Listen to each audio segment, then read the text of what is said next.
The story is of a frog. Story of a frog who wanted to be a king. ഒരു തവളകളുടെ ഒരു നാടുണ്ടായിരുന്നു. പലരും കേട്ട് കാണും ഈ സ്റ്റോറി. എല്ലാ വർഷവും എല്ലാ തവളകളും കൂടെ ചേർന്ന് ഒരു ഓട്ടപ്പന്തയം നോക്കും. ഈ ഓട്ടപ്പന്തയം ഒരു മലയുടെ താഴെ നിന്ന് മലയുടെ മുകളിലോട്ട് ഓടണം. ഈ ഓട്ടപ്പന്തയത്തിൽ ജയിക്കുന്ന ആളെ അവർ രാജാവാക്കും. The winner of this race would be made the king. എല്ലാ വർഷവും ഓട്ടപ്പന്തയം ഉണ്ടായിരുന്നു. ആ വർഷവും ഓട്ടപ്പന്തയം തുടങ്ങി. ആ ഓട്ടപ്പന്തയത്തിൽ പല ടൈപ്പ് തവളകൾ പാർട്ടിസിപ്പേറ്റ് ചെയ്യാൻ വന്നു. നല്ല മസിലുള്ള തവള, നല്ല ബുദ്ധിയുള്ള തവള, വലിയ കണ്ണാടിയൊക്കെ വെച്ചിട്ട് ഭയങ്കര ഈശ്വര വിശ്വാസിയായ തവള, പല ടൈപ്പ് തവള. മസിലുള്ള തവള എക്സസൈസ് ചെയ്യാൻ തുടങ്ങി, ബുദ്ധിയുള്ള തവള സ്ട്രാറ്റജി നോക്കാൻ തുടങ്ങി, ഈശ്വര വിശ്വാസിയുള്ള തവള പ്രാർത്ഥിക്കാൻ തുടങ്ങി. എന്നാൽ ഈ കൂട്ടത്തിൽ ഒരു ചെറിയൊരു തവളയുണ്ടായിരുന്നു. ആ തവള ചെറുത് മാത്രമല്ലായിരുന്നു, ചെറിയൊരു ഞൊണ്ടും ഉണ്ടായിരുന്നു. ആ തവളയ്ക്കും ഒരു ആഗ്രഹം രാജാവായി കളയാം. ആ ഞൊണ്ടി തവളയും രാജാവാൻ ആ ഓട്ടപ്പന്തയത്തിൽ പാർട്ടിസിപ്പേറ്റ് ചെയ്യാൻ വന്നു. ചുറ്റുവട്ടത്തെ എല്ലാവരും പറഞ്ഞു, നിനക്ക് അവിടെ പണിയൊന്നുമില്ലേ, നിനക്ക് അത്യാഗ്രഹമല്ലേ, ഓ നിനക്ക് രാജാവാണോടാ, എടാ ഞൊണ്ടി, നിനക്ക് ഓവറല്ലേ ഈ ആഗ്രഹം, പലതും പറഞ്ഞു. ഇതൊന്നും ആ ചെറിയ ഞൊണ്ടി തവള ശ്രദ്ധിച്ചില്ല. ഓട്ടപ്പന്തയം തുടങ്ങി. ഓട്ടം തുടങ്ങിയപ്പോൾ എല്ലാവരും വിളിച്ചു കൂവി, അവിടെ വലിയൊരു കുഴിയുണ്ട്, എടാ ഞൊണ്ടിത്തവളെ നീ അവിടെ വീണ് മരിച്ചു പോകും. ഈ ചെറിയ ഞൊണ്ടിത്തവള അതൊന്നും ശ്രദ്ധിച്ചില്ല. വീണ്ടും ഓട്ടപ്പന്തയം തുടങ്ങി. അപ്പൊ പറഞ്ഞു, എടാ ആ മസിലുള്ള തവള നിന്നെ തള്ളിയിടും, നീ ആ കൊക്കയിലോട്ട് വീഴും. ആ ചെറിയ തവള, ആ ചെറിയ ഞൊണ്ടിത്തവള അതൊന്നും ശ്രദ്ധിച്ചില്ല. To cut the long story short, അവസാനം ഒന്നൊന്നായിട്ട് എല്ലാ തവളകളും ഒന്നി പിന്മാറി അല്ലെങ്കിൽ തോറ്റുമാറി.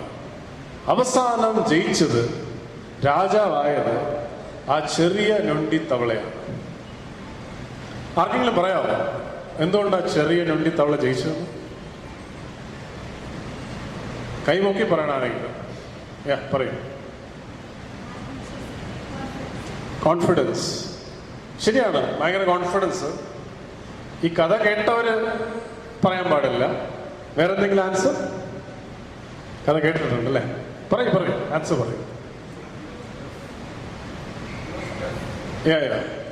എന്തായാലും നിങ്ങൾ പറഞ്ഞ രണ്ട് ആൻസറും കറക്റ്റാണ്. ആത്മവിശ്വാസം, ഓഫ് കോഴ്സ്, അതില്ലാതെ പറ്റത്തില്ല. അദ്ദേഹം പറഞ്ഞ ആൻസർ കേട്ട് കാണും. ആ ചെറിയ തവള ചെറുത് മാത്രമല്ലായിരുന്നു, ഞൊണ്ടി മാത്രമല്ലായിരുന്നു, ആ ചെറിയ തവളയ്ക്ക് കാതും കേട്ടൂടായിരുന്നു.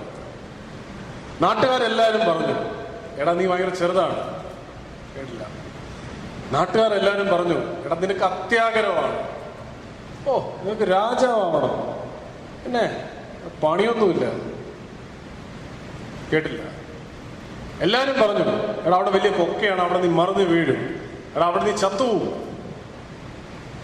എല്ലാവരും പറഞ്ഞു, അവൻ നിന്നെ തള്ളിയിടും. കേട്ടില്ല.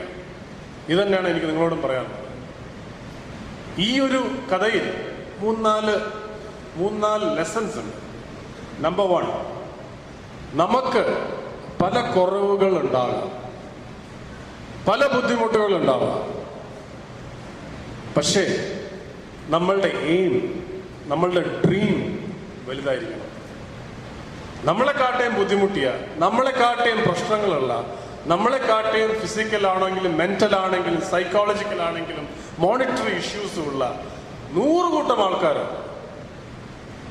അവര് നമ്മളെക്കാട്ടും വലിയ സക്സസ് അച്ചീവ് ചെയ്തിട്ടുണ്ട്. ഹിസ്റ്ററി നോക്കുക. ഹെലൻ കെല്ലർ, കണ്ണു കണ്ടുകൂടാ, കാത് കേട്ടുകൂടാ, 2 ഡോക്ടറേറ്റ് ഡിഗ്രി. അത്രയും പ്രശ്നമൊന്നും നമുക്കില്ലല്ലോ.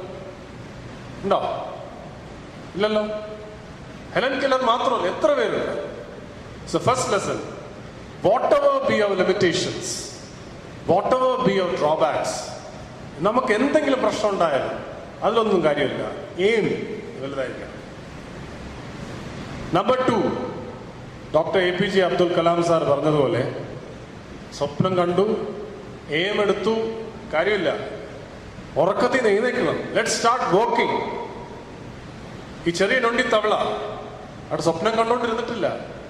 ഓടാൻ ഓട്ടപ്പന്തയത്തിൽ വന്നു, ജോയിൻ ചെയ്തു, ഓടി.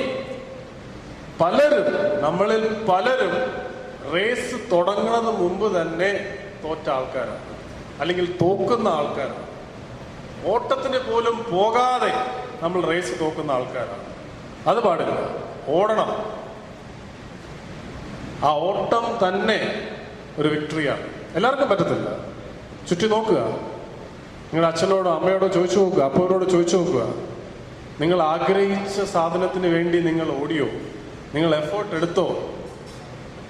പലർക്കും ഒരു ദുഃഖകരമായ ഒരു മുഖത്തോടു കൂടെ പറയും, മോനെ പറ്റിയില്ല, മോളെ പറ്റിയില്ല. So that is A second lesson. Dream and follow your dreams. Number 3, നേരത്തെ പറഞ്ഞതുപോലെ നാട്ടുകാർ പറയും പലതും, വീട്ടുകാരും പറയും പലപ്പോഴും.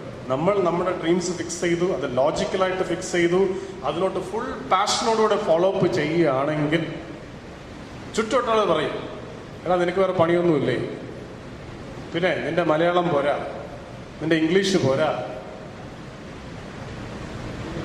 നീ പെണ്ണാണ്, നിനക്ക് ജോലി കിട്ടിയില്ലെങ്കിൽ അടുത്ത വർഷം നിന്നെ കെട്ടിച്ചുവിടാൻ പറ്റത്തില്ല, അച്ഛന് അടുത്ത വർഷം റിട്ടയർമെന്റ് ആണ്. 100 കൂട്ടം കാര്യങ്ങൾ. മിക്കവാറും ആൾക്കാർ ഇതിൽ വീണു. മിക്കവാറും ആൾക്കാർ ഇതൊക്കെ കേട്ട് ദേ റിസൈൻ ടു ദെയർ ഫേറ്റ്. കുറച്ച് കാലം കഴിഞ്ഞിട്ട് മക്കളൊക്കെ ആവുന്നിടത്ത് പറയും, മോനെ നീ അപ്പൻ പണ്ട് അത് വിചാരിച്ചു ഇത് വിചാരിച്ചതും കാര്യമില്ല. സോ ഫൈനൽ തിങ്, ഇങ്ങനെയൊക്കെ വന്ന് നമ്മൾ ഡിസൈഡ് ചെയ്ത് കഴിഞ്ഞാൽ following your dreams will meet lot of opposition. പലരും പറയും പറ്റൂല, നിന്നെ കൊണ്ട് പറ്റത്തില്ല, എടാ നിനക്ക് വേറെ പണിയൊന്നുമില്ല. കേൾക്കരുത്. സോ